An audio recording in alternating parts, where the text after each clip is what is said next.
y está conformado por Leonardo Chávez, Rosalinda Chávez, Naomi Mendoza y yo, Marisol Ordóñez. Nuestro tema a exponer se llama psicopatología y el test de la personalidad.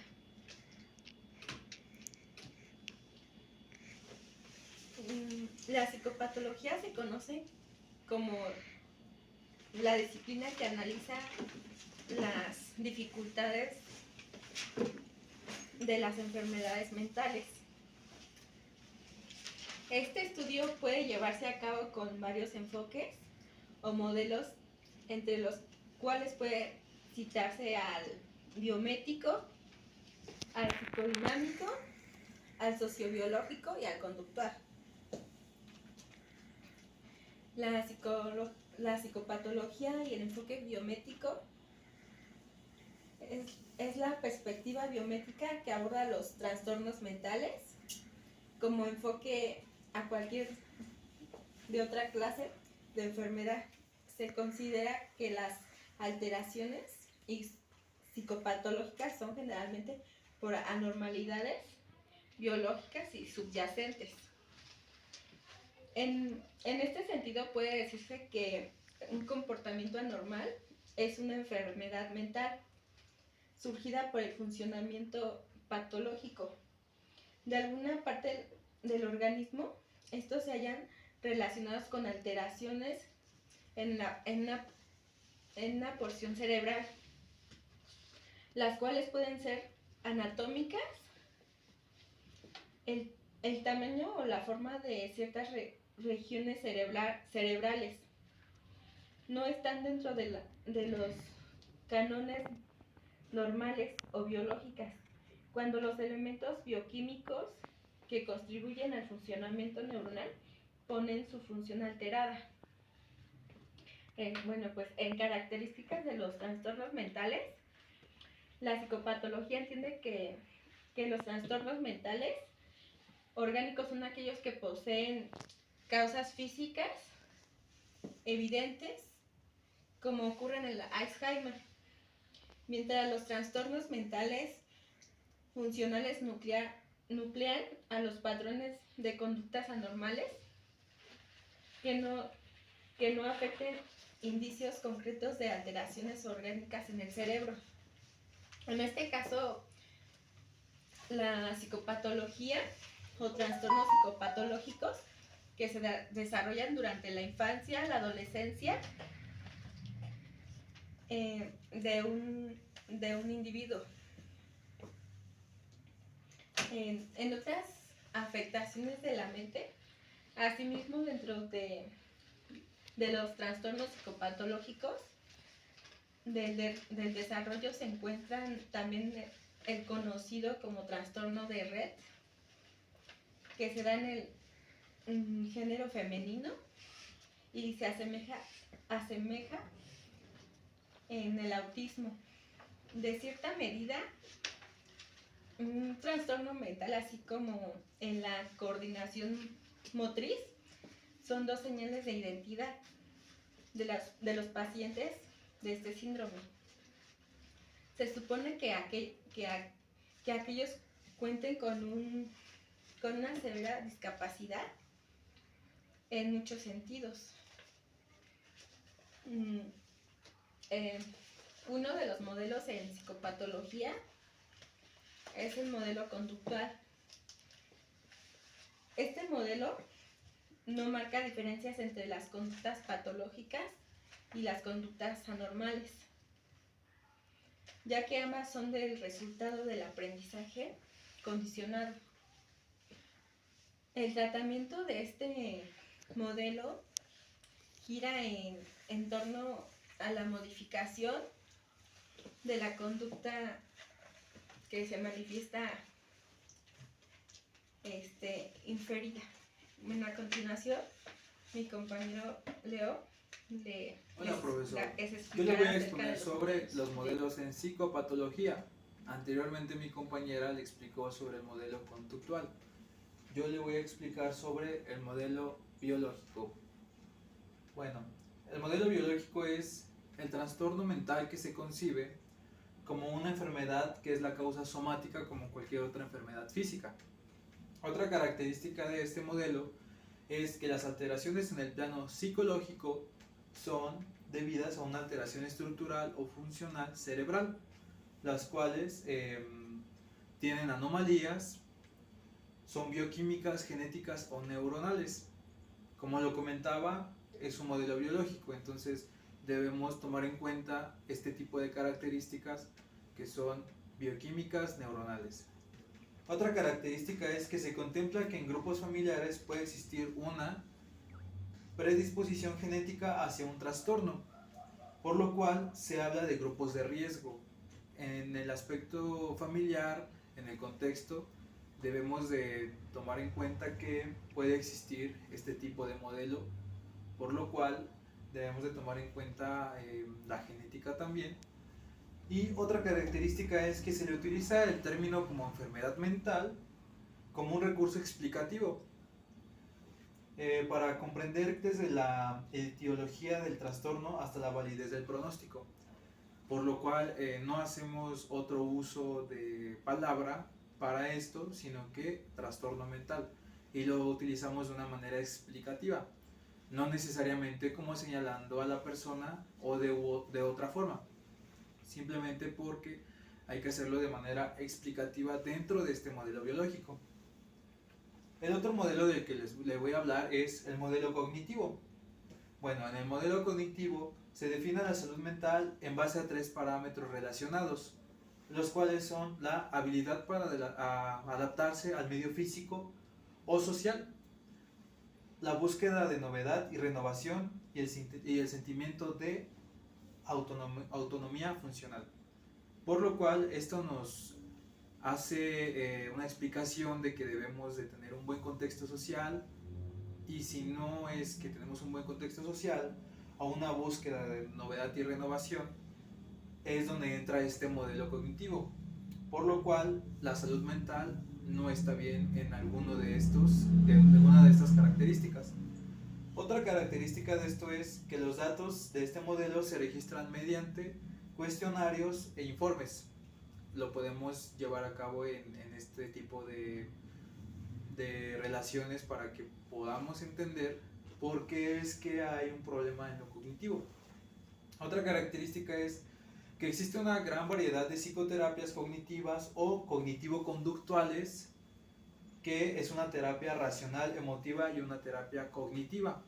En este tipo de terapias puede entrar un tipo de enfoque gestalt o humanista, por lo cual es que nosotros aquí podemos darle seguimiento sobre una terapia que es racional y emotiva, por lo cual esto nos va a ayudar mucho al paciente para que si no se encuentra bien en un ámbito social, en este tipo de terapias nosotros podamos ayudarle a cambiar, o bueno, tratar de darle seguimiento a su conducta, nosotros dándole información adecuada para que él pueda modificar y él mismo se dé cuenta que puede estar bien dentro de este. A continuación le voy a explicar el sistema de clasificación y diagnóstico, profe, el cual son dos, el cual le voy a explicar uno que es el DSM-5. Bueno, el DSM-5 es un sistema de clasificación horizontal que viene estructurado en 5 ejes principales, el cual contiene criterios de inclusión y exclusión para definir las categorías de diagnósticos y de búsquedas, que además de facilitar el diagnóstico del paciente, nos ayuda a que sea un tratamiento adecuado para lo que nosotros observamos como características de acuerdo al trastorno que nosotros estemos buscando dentro del DSM-5, y también de pronósticos, no necesariamente para nosotros ya diagnosticarlo, sino para que sea también un pronóstico. Bueno, a continuación, profe, le voy a explicar otro tipo de sistema de clasificación y diagnóstico, el cual es el CIE-10, el cual es un sistema de clasificación de organización jerárquica o vertical que proporciona descripciones clínicas y pautas para el diagnóstico mental. Esto es para trastornos de igual manera mentales, con los cuales igual podemos diagnosticar o obtener pronósticos. Contiene 10 categorías principales y uno de los trastornos específicos que nosotros lleguemos a buscar. Bueno, a continuación le voy a explicar lo que son las técnicas de modificación de conducta.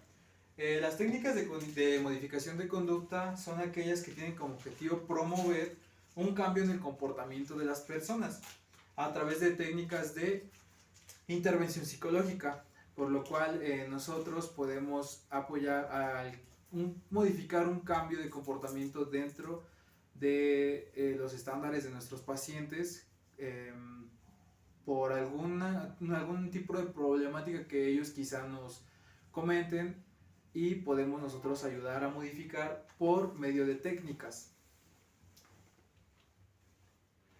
Ok, bueno, las características de estas técnicas de modificación de conducta es que, por ejemplo, se modifica y se fundamenta en la psicología experimental y se aplica tanto en el campo clínico como en el no clínico, por la similitud de principios que gobiernan la conducta normal y anormal dentro de nuestros pacientes y lo que nosotros vamos a llevar a cabo dentro de esta misma técnica. Otro tipo de característica es que insiste en la evaluación objetiva de la persona. Nosotros vamos a ir evaluando cómo va modificando o cómo es que nuestro paciente principalmente se comporta a cómo va avanzando por medio de esta técnica de modificación de comportamiento. Otra característica es que pone énfasis en la instalación de repertorios conductuales.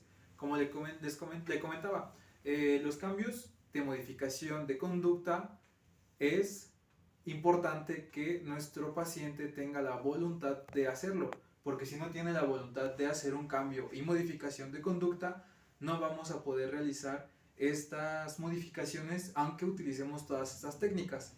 Entonces es muy importante comentarle a nuestro paciente que la voluntad es algo muy importante para que él pueda tener una modificación de conducta, para que él tenga su resultado esperado. Y listo. Buenos días, profesor. Yo le voy a explicar acerca de los test de la personalidad. Para empezar, ¿qué es un test? La palabra test se puede usar como un sinónimo de examen. Es una palabra inglesa que está aceptada por la Real Academia Española, y este concepto hace referencia a las pruebas destinadas a evaluar para los individuos y saber ciertos conocimientos, aptitudes, habilidades o funciones acerca de un área específica. También es una prueba de confrontación, especialmente en la que se emplea en pedagogía, medicina, a la hora de reclutar personas en un ámbito laboral, y en psicología. Es un examen escrito o encuesta en la que las preguntas se están como brevemente señalando la solución que se elige entre varias opciones que se presenten. Personalidad es una prueba psicológica que evalúa los conocimientos, habilidades o aptitudes acerca de un individuo para saber su personalidad. ¿Para qué sirve un test de personalidad? Estas pruebas están diseñadas especialmente para conocer las aptitudes, habilidades, conocimientos o funciones en un rango o en un área acerca de una persona. Puede estar configurado de diversas maneras y se pueden aplicar a personas de diferente género, tanto masculino como femenino, de diferente edad, no importa, manteniendo una estructura específica del test, de acuerdo a la función del instrumento a lo que va dirigido. No importa el modelo o cómo esté estructurado el test, al final de cuentas la función es la misma, que es saber la personalidad. ¿Cuáles son los tipos de test de la personalidad? Son 3. Es los proyectivos, los de cuestionario y los de aptitudes. De aptitudes consta que a través de esta herramienta es posible determinar la capacidad intelectual de un individuo, tanto sus conocimientos, habilidades, calificando su rendimiento o nivel intelectual, por así decirlo. El de cuestionario se encarga de hacer diferentes tipos de preguntas que son diversas y de diferentes planteamientos o escenarios, logrando definir rasgos personales como las emociones, la responsabilidad, la independencia, la agresión, etc. El test proyectivo está aplicado mediante unas imágenes que tienen manchas abstractas o dibujos previamente establecidos, los cuales pueden interpretarse de distintas maneras, dependiendo del individuo cómo esté viendo el entorno o lo puede asimilar o proyectarse en él. En base a estos ciertos parámetros previamente establecidos e internos, que son reconocidos como el primer lugar por los individuos, manifiestan a través de ejercicios creativos, pueden describir la imagen que ven, pueden hacer hasta una historia señalando qué es lo que está pasando antes, durante la imagen y después de la imagen lo que va a pasar. Así, esta información es fundamental al momento de comprender las aptitudes o las emociones o lo que está pasando la persona al momento de ser evaluado. Luego, ventajas y desventajas de los test de la personalidad. Las ventajas es que permite saber o conocer los rasgos de la personalidad de un individuo.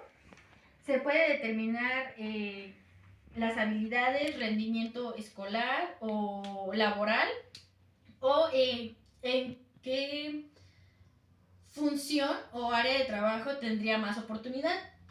Es muy útil en el sector laboral, psicológico, en el médico y en lo de autoconocimiento del individuo. Las desventajas serían 2. Que normalmente el evaluado, al saber que está haciendo que está contestando un test de personalidad, tiende a exagerar las respuestas o inventa escenarios para ser como más, podría decirse que más autosuficiente, o quiere justificar los resultados, o lo hace para impresionar, dando así por un resultado erróneo, lo cual no permite pues saber qué tipo de personalidad se está enfocando. Por eso cuando hacen un test de personalidad siempre tratamos de decirles que sean lo más honestos posible. También, mientras más extenso o largo sea el test de personalidad, pues los costos van a ser más elevados, dependiendo también el área, las personas que lo apliquen y para qué se quiere ocupar. Los ejemplos de los test de personalidad, entre varios, los más conocidos, por así decirlo, es el indicador MBT1, el inventario de personalidad no he revisado, el perfil de personalidad de Winslow, el cuestionario de 6PF y el inventario de personalidad multifásico de Minnesota. Y hasta aquí mi tema. Sobre la psicopatología y los test de personalidad en distintos test de la personalidad.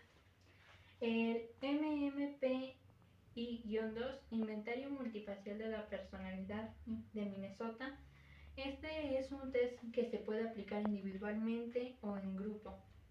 Asimismo, el test, su durabilidad puede ser de 60 minutos o varía según las personas a que se le aplique. Asimismo, es un test que se aplica solamente en adultos. El test se puede aplicar clínicamente, psicológicamente y forensemente. El test en sí puede contestarse a través de verdad o falso, una media que sería la que nos podría dar entre sí y no. Asimismo, el test nos va a dar las escalas que nos van a ayudar a diagnosticar a nuestro paciente, las cuales son 3 escalas válidas, 10 escalas variables y 15 escalas de contenido, más 18 escalas de suplementarias y 31 escalas básicas. El siguiente sería el MP-2-RF,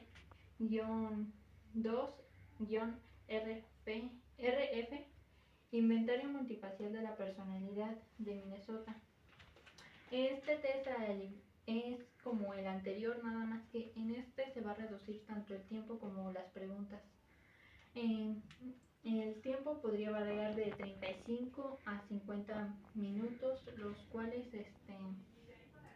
serían diferentes al anterior que era de 60, al igual que las preguntas que son en el anterior eran de 553 y en este van a ser de 338 preguntas, los cuales van a evaluar un total de ítems de 338. Asimismo,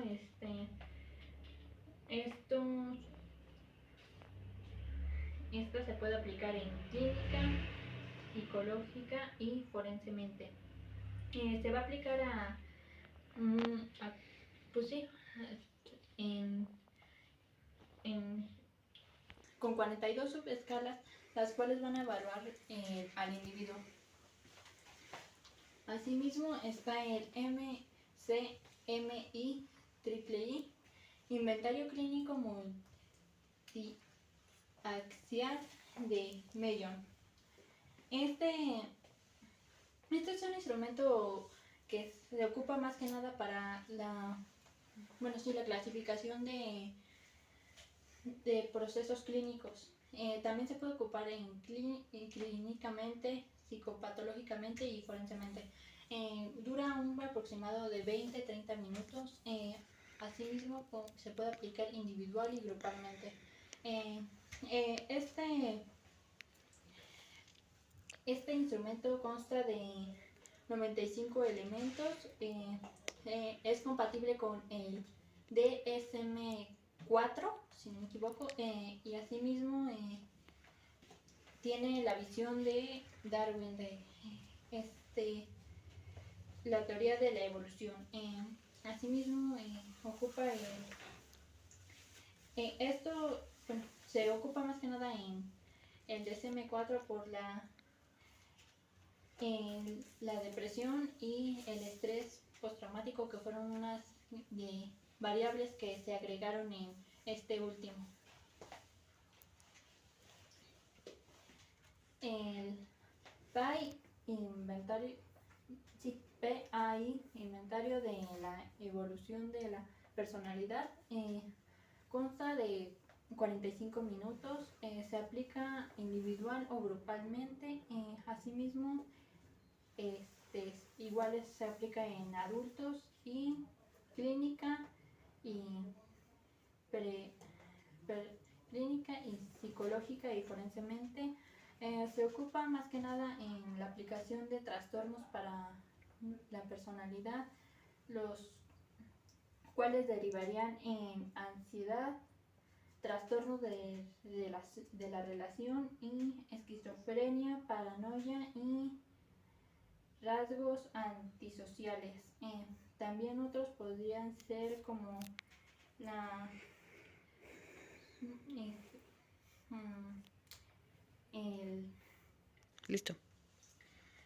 agresión, identificación suicida y rasgos del tratamiento, y 2 escalas de relación interpretativa dominadas de afabilidad. Además incluye 30 subescalas. Asimismo, el